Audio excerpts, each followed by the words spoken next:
जगत मध्य भलरे बंचिया चाहूँ ताहले प्रभु विषयक भय रखा दरकार। तेबे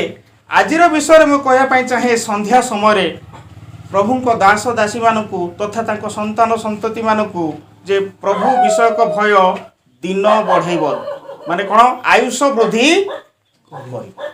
लेखा अच्छी बाइबल आज्ञा हूँ जीवन पथ जीवन को अधिक समय पर्यंत वृद्धि करेब तो शांति रे बंचिबा चाहिए प्रभुंकर आज्ञा को पालन करने को पड़ो प्रभुंकर वाक्य को शुणा पड़ो। नूतन नियम पुस्तक जो देखुचु पाउल पत्र से लिखाई मंडली उपासना परित्याग करवा हेउची सदा प्रभु ठारू दूर को चली जावा। बुझीपार ना नहीं सदा प्रभु ठारू जो मैंने दूर को चली जाती सदा प्रभु ताकू छाड़ी दियंती आ परमेश्वर जाकू छाड़ीदेवे सी आ बंचब ना। मु आपण मान भयभीत करने कहूना कहीं बाइबल लिखाई जौवन काल में आप सृष्टिकर्ता को स्मरण कर जौवन काल में जुआली बहिबा मनुष्यर मंगल अटे। हालेलुया। तो जुआली कौन मनुष्य अलसुआ हो अलसुआ हो जीवन काटू प्रभु ये केबे चाहू नाहांती। विलाप 3:27 जिते अध्ययन करा जाउची से पद सहित उपदेश करथिबा पदर बहुत गुड़े सामंजस्य अच्छी समानता अच्छी। साधु पाउल लिखुं जौवन काल सकाशु कहीं तुमको तुच्छ न करू। उपदेश करे लेखा अच्छी जौवन काल में आपण सृष्टिकर्ता को स्मरण कर सृष्टिकर्ता को मन पकेवा दरकार सृष्टिकर्ता आड़ू कौन करवा दरकार ऊर्ध्व दृष्टि करवा दरकार। जितेबाला ताहांकर आगमन हम से गोटे विषय लिखाई सबुआडे सब हाहाकार होगा समय तमें केमती उद्धार पाइब ना आम उद्धार से पाइबा जिते आम ऊर्ध्व दृष्टि जीवन सारा जड़े धनी व्यक्ति बाइबल रे जीवन सारा जड़े धनी व्यक्ति केबे भी भल काम कला ना प्रभु को सामना से बहुत दूर को चलीगला जगतर भोग विलास से बुड़ी रहा। तिमोथी लिखा जाए प्रथम तिमोथी 5:6 बोधे 6 पद लिखाई जो माने भोग विलास आसक्त से माने जीवित थिले बुझीपार ना नहीं भोग विलास जी आसक्त हो जीवित थिले से मरिबा सहित समान। तेणुक बाइबल लिखाई हितोपदेश 6 पर्व कौन लिखाई निद्रा को भल पाओ। निद्रा माने कौन निद्रार बहुत गुड़ी अर्थ अच्छी अलस्वामी को बुझाए निद्रा को भल पाओ ना नहिले तुम्हें दरिद्र। निद्रा को भल पाइबा लोक मैंने दरिद्र कहते आउ टे शोवाई भिड़ी मिड़ी हेले तुम दरिद्र अवस्था खुंट परी हेबो लिखाई खुंटर जीवन न थाए खुंटर कौन न थाए जीवन न थाए। तेणु आम माने सतेज वृक्ष सदृश होगाक पड़ो जो वृक्ष जलस्रोत निकट में जे स्व समय फल उत्पन्न करे एपरी वृक्ष सदृश से हम केतबेले हम जेतेबेले जे दिवारात्र से सदा प्रभुंकर व्यवस्था को ध्यान करिवो प्रभु आड़ को ध्यान करने को पड़ो। बाइबल जो गोटे विषय देखुचु जे कौन रोग मनुष्य जीवन में रोग कहीं आसे मनुष्य जीवन संकट कहीं आसे मु बहुत गुड़े विषय कही सारी तेबे आज गोटे छोट विषय मुझे कहवाई चाहे मनुष्य को रोग दे परमेश्वर सतर्क करने चाहते ता पूर्व मुझे गोटे विषय कहवाई चाहिए तापर मुझे विषय को जी जिते जन्मांध को शिष्य मैंने सब देखुंट से जीशु को पचारुंट हे गुरु किए पाप करू ये व्यक्ति अंध हो जन्म है निजे ना यार बापा से मैंने भाविले जे जड़े पापर फल जड़े अंध हो जड़े जन्म हम यही धारणा से थिला किंतु प्रभु जीशु कहले निजे कि तार बापा माँ पाप कले ना ईश्वर कर्म जेपरी यह द्वारा साधित हुए एथि निमंते ए समस्त विषय घटी अच्छी तेरे ईश्वर कर्म से अंध व्यक्ति द्वारा किपरि साधित हैला। अंध व्यक्ति जन्मर ता बापा माँ को से देखी नथिला कहीं बाइबल लिखा जाए से हूँ जड़े जन्मांध हाँ ना नहीं जन्मांध माने कौन जन्मरू अंध पर अंध हो जन्मांध कहले जन्मरू अंध तेणुक जन्मांध बोली कह जाए। तो ईश्वर को कर्म ता देखी केमती साधित है ए विषय द्वारा जब ईश्वर को कर्म साधित हुए एथि निमंते समस्त घटी अच्छी से अंध हो प्रभु यहाँ कह तो ईश्वर को कर्म ता द्वारा केमती साधित है से जीवन ता बापा माँ को जो मैंने जन्म करते जन्म कर बापा माँ को से जन्मांध देखी पारि नथिला देखी खाली स्वर शुणिकी जापारा जे मो बापा किसी मो माँ बोली किंतु आखि खोलिया क्षणी जो पिला माने जन्म नियंती शिशु माने जन्म नियंती परिवार मध्य आखि खोलिया खणी से कौन क्या देखे माँ को देखे बापा को देखे किंतु ईश्वर कर्म केमती है जन्मांध प्रति केमती घटिला ना से जन्मांध को जेते बड़े प्रभु आखि खोलीदेले आखि कौन कले खोलीदेले जन्मांधर आखि को जो फिटे देले से समय से क्या देखिला स्वयं प्रभु को देखिला हालेलुया सृष्टिकर्ता परमेश्वर को से आग देखिला ताठू बड़ गौरवर विषय कौन यहाँ हूँ ईश्वर कर्म बाइबल लिखा जाए शुद्धचित लोके धन्य कारण से माने ईश्वर दर्शन पाइबे शुद्धचित लोके धन्य जो मानकर शुद्ध चित्त माने कौन चित्त कहले चरित्र को बुझाए शुद्ध चरित्र लोके धन्य कारण से माने ईश्वर दर्शन पाइबे नम्र लोके धन्य कारण से माने पृथ्वीर अधिकारी हेबे धार्मिकता निमंते ताड़ना प्राप्त लोके धन्य कारण से स्वर्ग राज्य से मानकर तेणुक आम माने प्रभुंकर वाक्य प्रति ध्यान देवा दरकार तेबे ए सबु विषय को बुझाई जाई गोटे विषय मैंने अध्ययन करवा तापर वाक्य को आग को नेबा बढ़े नेबा तो माथि लिखित सुसमाचार आम मैंने देखा माथि लिखित सुसमाचार तार 9 पर्व 2 पदर पढ़ा माथि लिखित सुसमाचार 9 अध्याय 2 पद लोके सज्जा कर जड़े पक्षाघात रोगी की बही ताहांको निकट को आनिले पुणी यीशु सेमानक विश्वास देखि सेही पक्षाघात रोगी की कहिले बस्च साहस धर तुम्हारा पाप सब क्षमा करागला बस ठीक है पक्षाघात रोग बोले बुझी पारु किए कोई पारो पक्षाघात रोग बोले कौन से की रोग हैं कैंसर हैं ना कि गोटे बड़ रोग कि रोग पक्षाघात रोग माने कौन पक्षाघात रोग कहले पारालिसिस रोग को कहा जाए इंग्लिश बाइबल से लिखा है पारालिसिस है पारालिसिस रोग कहले पक्षाघात रोग गोटे साइड कि दी साइड पारालिसिस हम गोड़ हाथ चलो पक्षाघात रोगी को पारालिसिस रोगी को कौटू को आणुचंती प्रभु पाख को नहीं आसिले सेटा पढ़िबा आउथर मूलरू आउ देख लोके सज्जा कर जड़े पक्षाघात रोगी की हां सज्जागत नहीं कि माने सज्जा साइज पक्षा पारालिसिस लोक माने केमति थिबे सेजरे पड़ी कि थिबे बोले सज्जारे पड़ी कि थिबे नहीं कि ताकू कोन करले लोक माने कोन करले ना ताकू बोही की आनिले काकू पारालिसिस लोक हला ए वाक्य को टिके ध्यान सहित शुणु हला यीशु सेमानक विश्वास देखि पक्षाघाती रोगी को आनिले कौन पाए आनिले यीशु को प्रति सेमानकर विश्वास यथेष्ट थिला आ से विश्वास को देखि करी प्रभु कौन कहले पक्षाघात रोगी को कहिले पक्षाघात रोगी को कहले सेमानकर विश्वास देखि कि पक्षाघात रोगी को यीशु गोटे कथा कहले कौन कहले सुनो यार सुनो कौन कहले बस्छ साहस धर तुमर रोग सुस्त करा गला एटा कहले कौन कहले पाप सब क्षमा करा बोले बुझी पार कि दिया कथा बस्छ साहस सी गोटे पक्षाघाती रोग पारालिसिस रोगी उठी बसी पारु नाही किंतु ताकू प्रभु कही थांते जे साहस धर मु तुमको आज भल कर देबी तुम रोग सुस्त कर देबी किंतु कौन कहले तुमर पाप क्षमा करा गला जानिछंती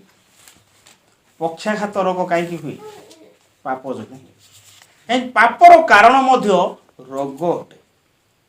ईश्वर प्रति अवहेला करवा हूँ गोटे पाप प्रतिमा पूजा सहित सामान से प्रभु रोग माध्यम मनुष्य को सचेतन कराती जगत मध्य यदि मनुष्य पाई दुख न था से परमेश्वर को पचारता भी नहीं पचारता कि से तो यहाँ को स्वर्ग बोलता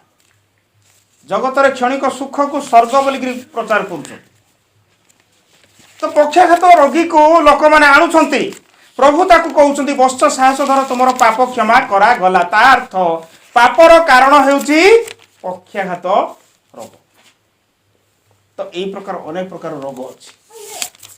है तो तुमर पाप क्षमा करा गला से भितर जो मैंने सब उपस्थित थिले जो मैंने सब थिले सेठी से माने कौन कथा अच्छा पाप क्षमा करा गला तापर कौन लिखा है आउ देखो शास्त्री मानक ମଧ୍ୟରୁ କେହି କେହି ମନେ ମନେ କହିଲେ शास्त्री माने सेटे थिले शास्त्री माने बोले कौन जो माने व्यवस्था शास्त्र रे जो माने बेसी पारंगम तो जिहुदी माने तीन भाग रे विभक्त होइतिले से समय कौन कौन शास्त्री साधुकी फारूसी से भितर सबुठार सान जातिर लोक थिले से जिहुदी नथिले समीरणीय आम भारत मध्य सेमती ब्राह्मण माने तीन भाग रे विभक्त होइछथि नै ब्राह्मण क्षत्रिय वैश्य तापर शूद्र होची जति सब पाण कंध डंभ सब शूद्र माने सान जाति तो शास्त्री माने कौन करथिले निजको बेसी गर्व करथिले जे सब व्यवस्था रे हमें पारंगम अछु हम व्यवस्था शास्त्र हमें पालन करूछु आम परिया किए नाही आम पाखरे बहुत गुडे सिद्धता अछि आम छडा किए किछि जानि नाही ए प्रकार मने मने भाबी कि बहुत गर्व करूथिले शास्त्री माने से शास्त्री माने मने मने कोन हले କହିଲେ मने मने कहिले कोन कहिले मने मने ଲୋକ ଈଶ୍ୱର ନିନ୍ଦା କରୁଅଛି ए लोक ईश्वर निंदा करूअछि जनक छड़ा अर्थात ईश्वर को छड़ा किए भी पाप क्षमा करि पारिबो नाही ये काली जन्म होई कि आसीची ये कहला जे पाप क्षमा कोन मत्स्य साहस धर तुमरो पाप क्षमा करा गला केमती कथा एटा ईश्वर को निंदा हला कि नाही बोली से माने मने मने कथा हेबा को लागिले ए लोक ईश्वर निंदा करूअछि हां ताबरे ଯୀଶୁ ସେମାନଙ୍କ ମନର ଚିନ୍ତା ଜାଣି କହିଲେ, जीशु सेमानकर मनर चिंता जानी कहीं मनर जड़े जनक मनर कथा को किए कही पार जे निजे अंतर्जामी अंतर्जामी बोले कौन गोटे नाटा नहीं कि अंतर्जामी बोले जे अंतरर कथा को जानूथिबो ताकू अंतर्जामी बोली कहा जाए तेणुक प्रभु जीशु ख्रीस्ट जड़े अंतर्जामी परमेश्वर थिले जहाँ लिखित सुसमाचार तार 2 अध्याय 25 पद लिखा जाए मनुष्य मध्यरे मनुष्यर हृदय मध्यरे कौन अच्छी से सबू जानी पारुथिले कौन चिंता करुची कौन भाबुची प्रभु जीशु ख्रीस्ट सबू जानी पारुथिले सेथिपई से होचंती ईश्वर हालेलुया तांकर जन्म आश्चर्य तांकर कर्म आश्चर्य तांकर मृत्यु आश्चर्य तांकर पुनरुत्थान आश्चर्य तांकर समस्त विषय आश्चर्य सेथिपई बाइबल लिखा जाए जिसा 9 पर्व 6 पदरे ताहांको नाम आश्चर्य हालेलुया से आश्चर्य कर्म करंती बोली ताहांको नाम आश्चर्य नुहे से निजे आश्चर्य हेबारु आश्चर्य कर्म करंती तेणुक से मनुष्यर अंतर कथा जानुथिले बाइबल लिखा जाए प्रथम सामुएल तार 16 पर्व 7 पदरे लिखा जाए कौन लिखा जाए ना मनुष्य जेपरि बाह्य रूप देखे ईश्वर से प्रकार देखती नहीं ईश्वर मनुष्यर अंतकरण देखती अंतर देखी कथा कहती मनुष्यर अंतकरण को ईश्वर देखती अंतर कथा को जे जानती सी होचंती अंतर्जामी सेथिपई शास्त्री माने जेतबे निज निज भीतर कथावार्ता हेले एही लोक ईश्वर निंदा करूअछि सेही समय प्रभु जीशु ख्रीस्ट सेमानकर मनर कथा जानी पारिले हालेलुया देखो ତୁମ୍ଭେ ମାନେ ଆପଣା ଆପଣା ମନରେ କାହିଁକି କୁଚିନ୍ତା କରୁଅଛ? ଦେଖୁଛ ତ ଆଉ ଜଣେ ସାଧାରଣ ମଣିଷ ସେଟା କହିବ ତୁ କ'ଣ ଭାବୁଛୁ ମୁଁ ଜାଣିଛି ବୋଲି କେମିତି ହବ ସେ ଡରିଯିବ ନା ନାହିଁ ତ ସେମାନେ ନିଜ ନିଜ ମନରେ କ'ଣ କଲେ ପ୍ରଭୁ କହିଲେ ମନ ମନ ମଧ୍ୟରେ କାହିଁକି କୁଚିନ୍ତା କରୁଅଛ ପରମେଶ୍ୱରଙ୍କ ବିରୁଦ୍ଧରେ ଚିନ୍ତା କରିବା ହେଉଛି କୁଚିନ୍ତା ସେମାନେ ଭାବି ନଥିଲେ ଯେ ଗୋଟେ ମିରାକଲ ପୁରୁଷ ये जड़े आश्चर्य व्यक्ति ये मनर कथा जानी पारंती अंतर्जामी परमेश्वर सेथिपई प्रभु कहले तुम मन रे काहे की कुचिंता करू अच्छा हां तापरे कारण कौन सहज तुमर पाप सब क्षमा करागला बोली कहबा बा उठ चाल बोली कहबा एठे दीटा कथा प्रभु कहिसन अच्छा मते को हाँ विश्वासी माने कोटा सहज तुम पाप क्षमा करागला यहाँ सहज ना उठ खटिया गेंडी चल यहाँ पचार ना जीशु ये दीटा प्रश्न जीशु पचार कहीं आम उत्तर दे देखा कोटा सहज हाँ कोटा सहज उठ खटिया घिनी चल यहाँ सहज ना तुमर पाप क्षमा करागला कोटा सहज दीटा भीतर जीशु से पचार दीटा जाक कष्ट बुझीपार प्रभु कहवाई चाहिए जे पारालिसिस रोगी को उठ खटिया घिनी चाल बोलिकी कहबार शक्ति जा पाखरे अच्छी से ही पाप क्षमा करी पारे। हालेलुया बुझी पारले पाप क्षमा से ही व्यक्ति करि पारिबो जे पैरालिसिस रोगी को चले पारिबो। पैरालिसिस रोगी को चले हेबो सहज नुह किंतु ताकू गोटे कथा कहउछुती पैरालिसिस रोगी को जे बच्छ साहस धर तुमरो पाप क्षमा करा गला तापर ताकू उठी खटिया घेनी चली जीवा पई कुहा जाउची। हां कोन कहया सहज दीटा तापर कोन अछि किंतु पृथ्वी रे पाप क्षमा करबाकू मनुष्य पुत्रंकर जे अधिकार अछि हला मन आलोड़न करूथिले किंतु प्रभु बुझे पई चाहिले कहया पई चाहिले जे पृथ्वी रे पाप क्षमा करिवार अधिकार का पाखरे अछि केवल यीशु ख्रीष्टन को पाखरे अछि। हालेलुया आत्म समर्पण करिया को पड़िबो प्रभुंको निकटवर्ती हेबा को पड़िबो परमेश्वरंकर निकटवर्ती हो तहिरे से तुमरो निकटवर्ती। हालेलुया तेणु करी परमेश्वरंकर पाखरे पाप क्षमा करिवार शक्ति अछि। आम माने जते परिवार मध्य रे रहूचु सेही समय रे जदि परमेश्वरंकर प्रति हम माने ध्यान दउनु परमेश्वरंकर प्रति जदि हम अवहेला करूचु ताले परमेश्वर मध्य आखि फेरेई मनुष्य प्रति जदि टिके आखि फेरे देबे नै कि मनुष्य प्रति ताले मनुष्य ऊपर बहुत बड़ विपद पड़िबो। जेतेबे हम जानुछु उडे कोन ना डंगा जेतेबे पार होउथिले नै कि उडा आरो पारी को जाउथिले शिष्य मानक सहित डंगा रे प्रभु सोले तकिया लगै कि कोन सोई पडिले बोल लेखा अछि। जेतेबे झड़ तूफान हला शिष्य माने प्रभु को उठाउचती हे प्रभु झड़ तूफान होउची हां आउ आपण सोई पडिचंती आराम रे आपण आम मान को प्रति कोन आपनकर ध्यान नाही कि हे गुरु बोल को उठाउचंती किंतु प्रभु कोन कले उठी कि कोन कले झड़ तूफान को धमक दे देले आ झड़ बंद होला। अच्छा प्रभु सोईथिले कि सुसमाचार रो लेखक माने मनुष्य भाषा रे सेटा को लिखिचंती एडे बड़ झड़ फाइलिन समय रे किए केते सान बड़ हेतला मोर मने नाइ फाइलिन हेबार तो किए कि जानिछ अल्प बहुत जानिछ ना नै हैं भयंकर हेतला कि नै 12 कुमार जब फाइलिन हला बहुत भयंकर भाव फाइलिन हला हम मेडिकल घर रहू प्रबल पवन हला 100 पाखा पाखी 100 किलोमीटर बेगर पवन बहिला तो भयंकर भाव रे पवन बहिला सेही समय कि आ सोइबा को नाही राति रे काहे कि भय काले घर भांगी जीवो कोन होबो एमती प्रबल झड़ तूफान भितर का निद हम कि राति ना प्रभु कौन निदर शोचंती कि प्रभुंकर उपस्थिति को शिष्य माने जानिबा कथा थिला जे स्वयं परमेश्वर आम पाखरे अछि त किछि हेबार नाही सेते भाई प्रभु सेमानकर मनर संचय को दूर करिया पय जेगिरि कहले द्वंद्व को दूर करिया पय कोन कहले हे अल्प विश्वासी मते काहे कि संदेह कलो बोल बुझ पारछ हे अल्प विश्वासी माने मते काहे कि संदेह कलो प्रभु को संदेह काहे कि कलो प्रभु कहउछते मते संदेह काहे कि कलो प्रभु जानि पाले जे माने मते संदेह कले मु सिटे अछि मोर उपस्थिति अछि बोली प्रभु से माने जानिबा कथा यार अर्थ कोन माने अल्प विश्वासी माने ताको जीवन रे से माने कोन करचंती प्रभु को प्रति अवहेला करिसंती से माने भाबुचंती जे इस्राएल परमेश्वर निद्रा जाइछंती परमेश्वर सोई पडिचंती किंतु वास्तव सोइबा लोक के यीशु सहितले कि शिष्य माने सोई पडिथिले वास्तव कथा जदि चिंता करिया सेथि पई प्रभु कहले अल्प विश्वासी माने मते काहे कि संदेह कलो तापर से कोन कले झड़ को धमक दे देले तार झड़ तूफान कोन होला बंद होना नै बंद होला पर शिष्य माने कोहा कहिले ई बा करी ई केमति के लोक झड़ तूफान को आदेश दे दे सेटा भी बंद हो जाउची बुझौछ नै माथि लिखित सुसमाचार 9 अध्याय 2 पद हम जेतले पढुचो से तळ को तळ हम पढुचु कोन लेखा अछि जे कोन कहिबा सहज उठ खटिया घेनी चलो ना तुमरो पाप क्षमा करा गला दीटा जाको कष्ट काहे कि पाप क्षमा करिबा लोक ही पैरालिसिस लोक को चले पारि तापर कोन लेखा आइची आगु बडो एहा जे पर तुमरे माने जानि पार एति पय यीशु पक्षाघात रोगी की कहले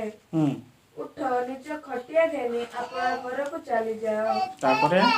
सेथिरे से उठी अपना घर को चली गला से उठिला आ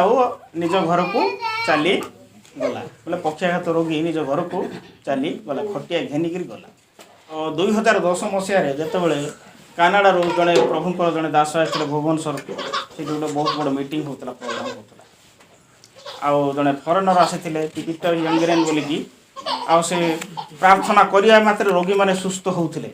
ମୁଁ ଦେଖିଛି ବହୁତ ଭୟଙ୍କର ରୋଗମାନେ ମଧ୍ୟ ସୁସ୍ଥ ହେଉଥିଲେ। ସେଇ ଭିତରୁ ଜଣେ ବୁଢ଼ା କଟକ ମେଡ଼ିକାଲରେ ପଡ଼ିଥିଲା, ବୟସ୍କ ଲୋକ। ସେ ଜମା ଚାଲି ପାରୁନଥିଲା, ଖଟରେ ପଡ଼ିଥିଲା ଚିପ୍ ହେଇକରି, ଆଉ ପାରାଲିସିସ୍ ହେଇଯାଇଥିଲା। ଗୋଟେ ସାଇଡ୍ ପାରାଲିସିସ୍ ହେବା ଜାଗାରେ ସେ ଦୁଇଟା ଜାଗାରେ ପାରାଲିସିସ୍ ହେଇଛି, ଦୁଇଟା ସାଇଡ୍। ତାକୁ ଆଣିଲେ, ମାନେ ଖଟରୁ ନେଇକି ଆସିଲେ, ଖଟରୁ ଉଠେଇକି ଧରିକି ଆସିଲେ। ତାପରେ ଯେତେବେଳେ ସେ ପ୍ରଭୁଙ୍କ ଦାସ ପ୍ରାର୍ଥନା କଲେ, ସେ ଉଠିକିରି ବସି ପଡ଼ିଲା। ଆମେ ସମସ୍ତେ ଦେଖିଲୁ ସବୁ, ଉଠିକିରି ବସି ପଡ଼ିଲା। ତାପରେ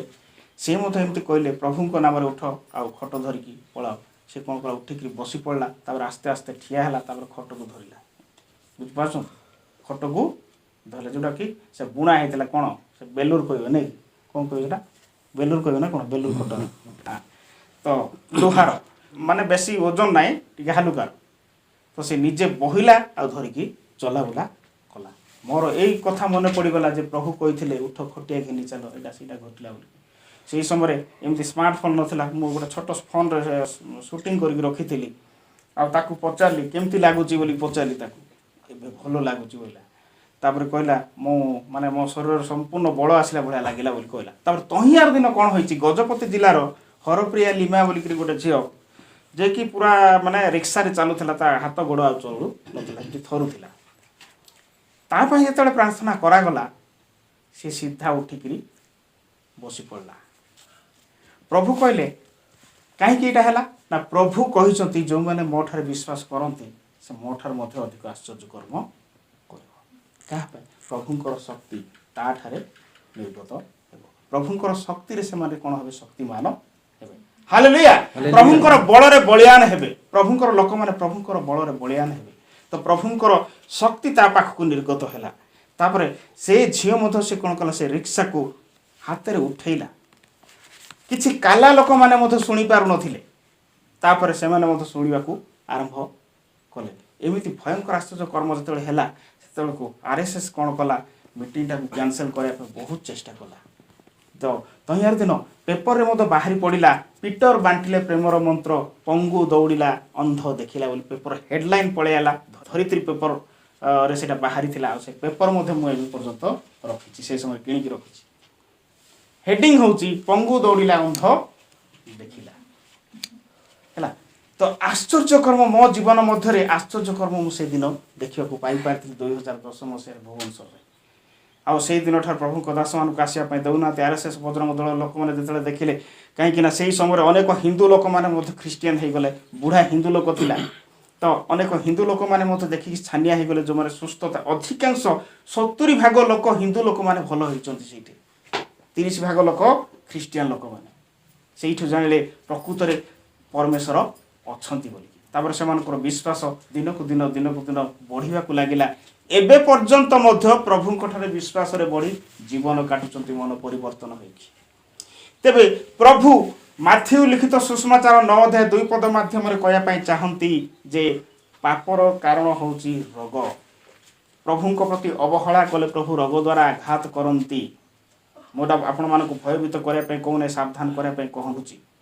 ଆପଣମାନେ ଯଦି ନିଜ ପିଲାମାନଙ୍କୁ ସୁରକ୍ଷିତ ଦେଖିବା ପାଇଁ ଚାହୁଁଛନ୍ତି, ନିଜ ପରିବାରକୁ ସୁରକ୍ଷିତ କରି ରଖିବା ପାଇଁ ଚାହୁଁଛନ୍ତି, ନିଜ ପରିବାର ଭଲରେ ରୁହନ୍ତୁ, ସୁଖରେ ଜୀବନଯାପନ କରନ୍ତୁ ବୋଲି ଯଦି ଚାହୁଁଛନ୍ତି, ତାହେଲେ ପ୍ରଭୁଙ୍କ ବାକ୍ୟକୁ ଗ୍ରହଣ କରନ୍ତୁ, ପ୍ରଭୁଙ୍କ ପ୍ରତି ଅବହେଳା କରନ୍ତୁ ନାହିଁ। ହାଲେଲୁୟା। କାହିଁକିନା ଯେଉଁମାନେ ପରମେଶ୍ୱରଙ୍କ ବାକ୍ୟକୁ ଧ୍ୟାନ କରନ୍ତି ସେମାନେ କେବେ ବି ନିରାଶ ହୁଅନ୍ତି ନାହିଁ। ସାଙ୍ଗେ ସାଙ୍ଗେ ତାଙ୍କ ଜୀବନର ସମସ୍ତ ଉତ୍ତର ପାଇଯାଆନ୍ତି। ଆପଣମାନଙ୍କ ଜୀବନର ଅନେକ ପ୍ରଶ୍ନ ଥାଇପାରେ, ଆପଣଙ୍କ ଜୀବନରେ ଅନେକ କଷ୍ଟ ଥାଇପାରେ, କିନ୍ତୁ ସବୁ ପ୍ରଶ୍ନ, ସବୁ କଷ୍ଟର ଉତ୍ତର ବାଇବେଲରେ ଅଛି।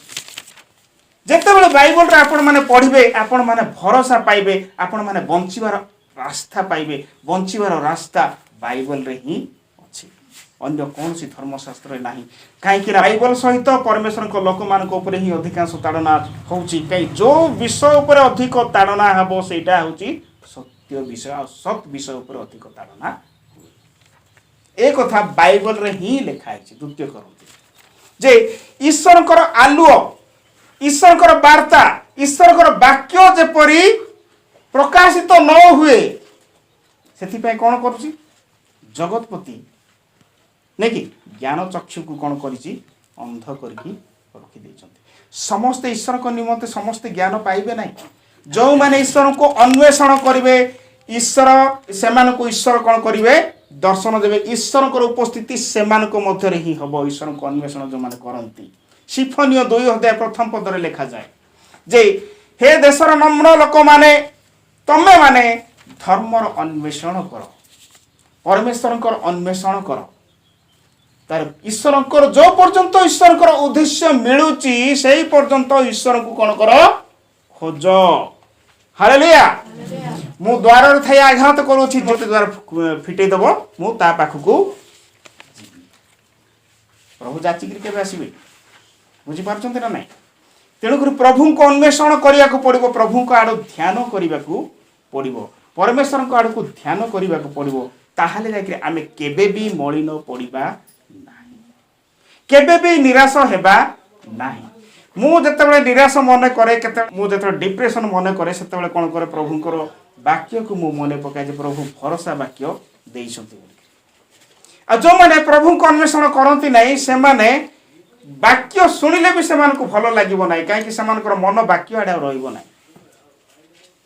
वाक्य को मन देई सुनिबा को पड़ी थाए जदि पथर जगह कि बाट पाखरे पड़ला बेले कौन हम विहन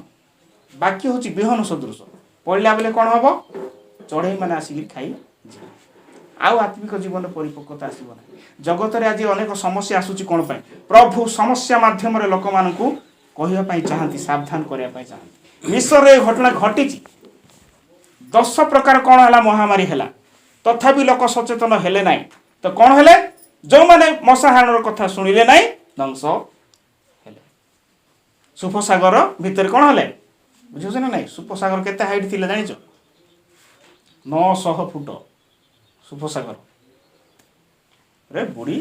मले तो जो माने परमेश्वर को अन्वेषण करती नहीं जो माने परमेश्वर वाक्य को तुच्छ करती जो माने परमेश्वर प्रति ध्यान करती नहीं परमेश्वर से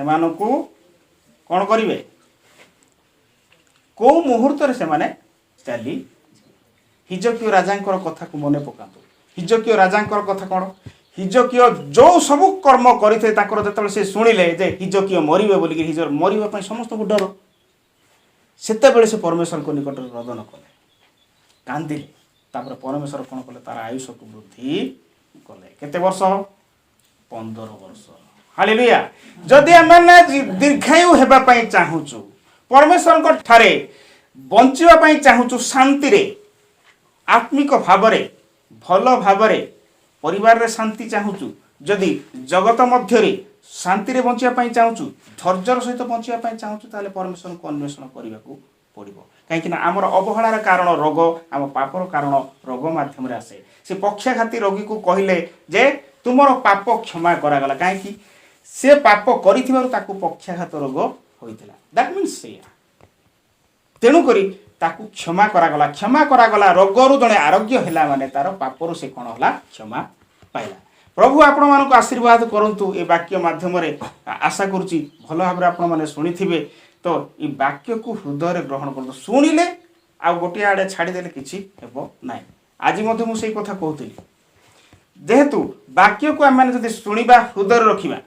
जदि आम टिके एपट सेपट हो कौन हम चोर आसिक कौन कर हरण करके नहीं जीव ये लोकटा परित्राण न पाऊ शैतान केबे चाहिए मनीष परित्राण पाऊ मनीष रक्षा पाऊ केबे चाहिए ना तेणुक परमेश्वर को आड़ को आम मैंने ध्यान करवा दरकार आ जो मैंने परमेश्वर आड़ को ध्यान करती से माने सतेज वृक्ष सदृश हुअन्ति हालेलुया